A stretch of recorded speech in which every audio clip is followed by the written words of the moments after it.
Tēnā koutou, tēnā koutou, tēnā koutou. My greetings are to all of you who have gathered here today. Thank you very much for coming. I'm also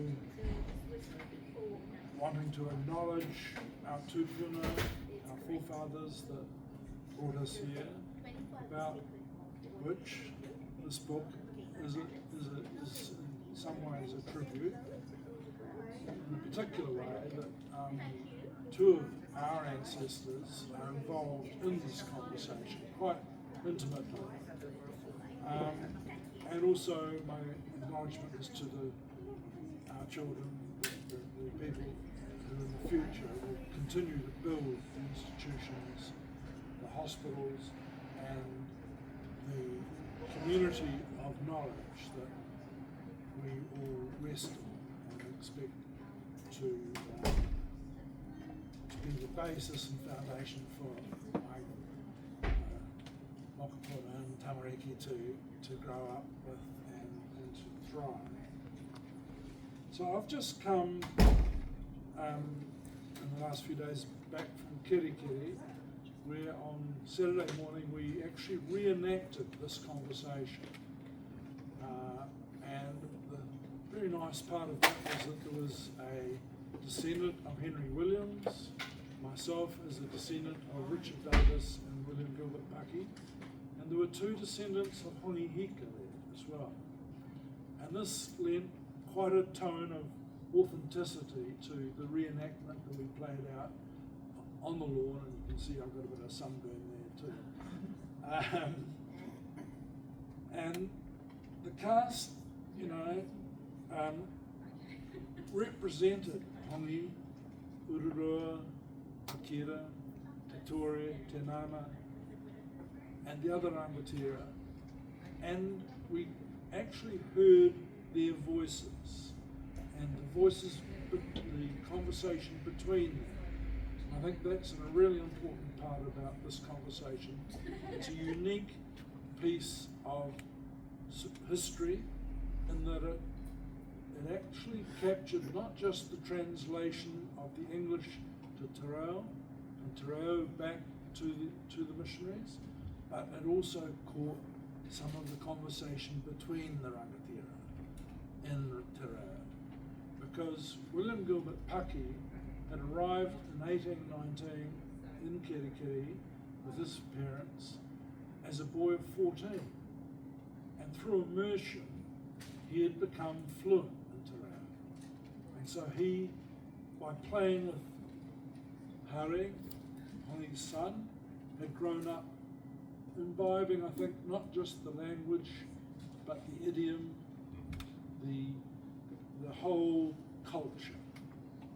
And whilst retaining his Anglican CMS culture, he also had this respect, partly because his life had been threatened, physically. So he had a very close and intimate relationship with the people that he was working with. As the book refers to, he helped build a house on the power site. And you can go to that power site in Kirikiri and see where that house actually was. It got burnt down when Honi died. But also, part of the reason we're here today is because the late Angela Middleton made a comment in a radio interview before her too early death about the huge wealth of primary source material on New Zealand history in archives such as those in the Hodgson Library. And after listening to this, after having read her marvellous book on Pēwharangi, about the Bay of Islands, this provoked me to make use of some time when I was visiting this lovely cousin here, to collect images on my iPad of about over 300 pages of the letters and journals of Richard Davis, and then with my cousin we transferred these into searchable PDFs, which are now available on little Google website that I created. So these primary source materials are actually available for anyone, any history student to download and utilize. And in particular, as we were going through this transcription of these massive material, I came across this particular conversation, which I had seen before because it was originally published in 1865 by Coleman in his memoir as a tribute to Richard Davis. And it's stuck away in an appendix at the end of that book, and I hadn't ever realised exactly where in time this fitted. But going through the journals, cataloguing all of the letters and the journals, and spotting that it actually occurred way back in November 1825, and becoming more and more aware after having read Angela's book about what was going on in that flow of time.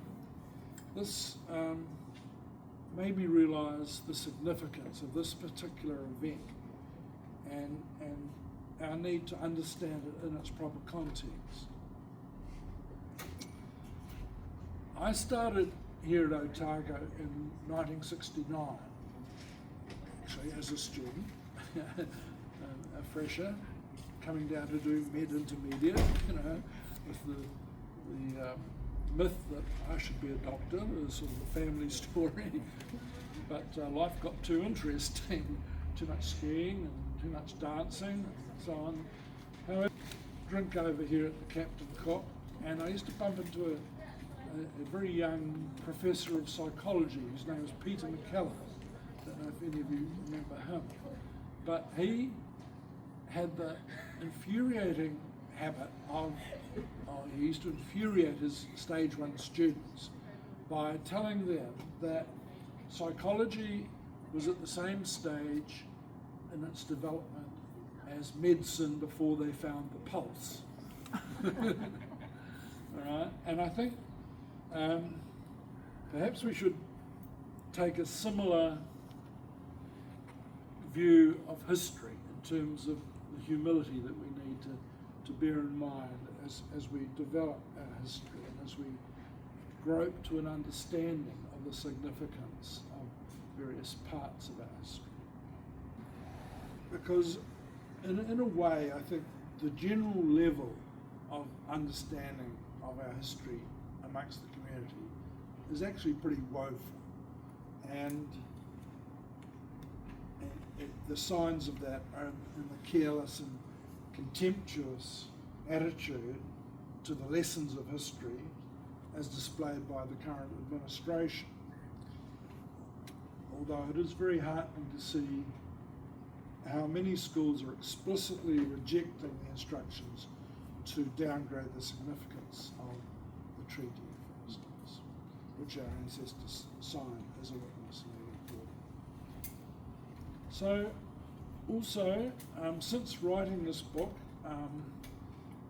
I've been rereading Vincent O'Malley's book on The Meeting Place, where he relies quite heavily on an idea from Richard White about the middle ground. I discovered when I was in Kerikeri that the middle ground is referred to, there's a fishing area between Rotorua and the Russell Peninsula. But in Vincent's book, it's a framework that he's using to give coherence to what is really a hugely ambitious sweep of history from 1642 right through to 1840.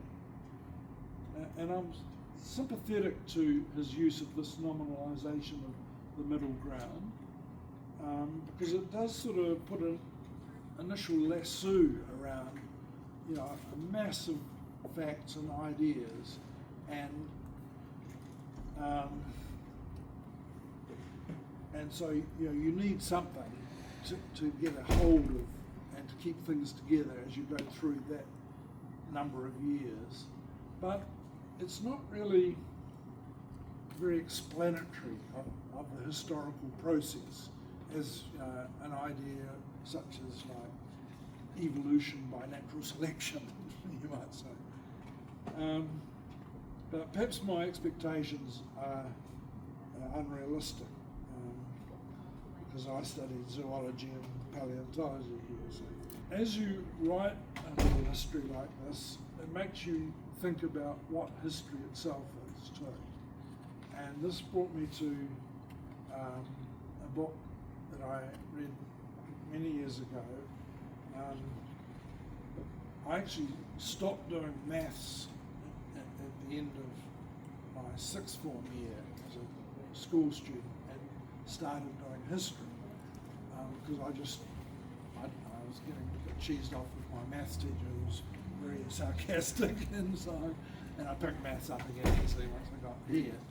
But Barbara, when I started teaching, the history master at Rangatiratanga gave me a copy of Barbara Tuckman's book, The Guns of August, which is just a wonderfully illuminating book full of little sparkling diamonds of illumination about what was happening at that time. And I found her really interesting. And at one point in a book called Practicing History, she says that the craft of history, from that emerges a sense of history as accidental and perhaps cyclical, of human conduct as a steady stream running through endless fields of changing circumstances, with good and bad always coexisting and inextricably mixed in periods as in people, with cross currents and countercurrents usually present to contradict too easy generalizations. And I think that helps us to get a proper balanced view of how we read history. And I also think, Vincent makes a point, and others have made the point, that the voices of the women and children are lost in history. We have very little instances where we can identify what the women were thinking, what the children were contributing to history. And which brings us to what George Eliot says in Middlemarch, that the growing good of the world is partly dependent on unhistoric acts. And things are not so ill with you and me as they might have been, is half owing to the number who lived faithfully a hidden life and rest in unvisited tombs. So all of this brings me to finally, I will get to a conclusion here, to what I think is the implicit claim or suggestion that my book makes.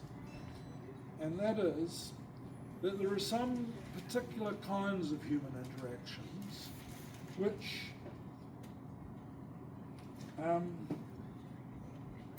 such as things like reflection, which we can recognise as having the same effect as what we now call counselling techniques.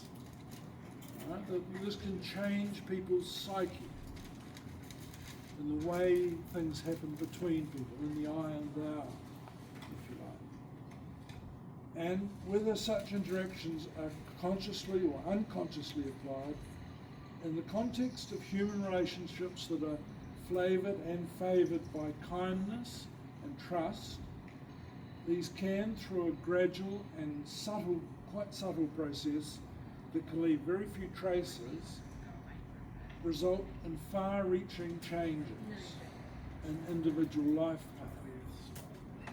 And if the individuals in question are of sufficient influence in their community, such changes in the lived values in one person can lead, sort of like a seed crystal dropped into a saturated solution, to a cascade of change. Forgive me for yet another scientific metaphor, but it's a bit like, subatomic particles colliding in a cloud chamber can then leave a trajectory which we can see because of the way cloud chambers work, and you can trace back from what you see happening after back to a collision. And that's sort of what I think this conversation was like. It was like a collision of ideas, of values, and of advice. And although Henry Williams comes across, when you listen to his speech in the conversation, as very Eurocentric and very sort of making unrealistic assumptions about how Maori can be like us, you know. But Henry Williams had been at the Battle of Copenhagen. He'd seen what cannon blast and splinters can do to human bodies. And he was a pacifist through hard-earned experience. And his advice to Hongi and the other rangatira was that they needed to stop then from warfare. They needed to give up warfare, which had been so dear to them. So I think it's a question that many historians are asking, trying to find an answer. How come Maori did give up warfare? How come Maori adopted and turned to their own use some ideas from Christianity, some the ideas of peace and love? And why did they do that? How did they do that? This book, I think, is a starting point for our understanding that cultural transformation. Kia ora. Thank you for listening to Rangatiratanga.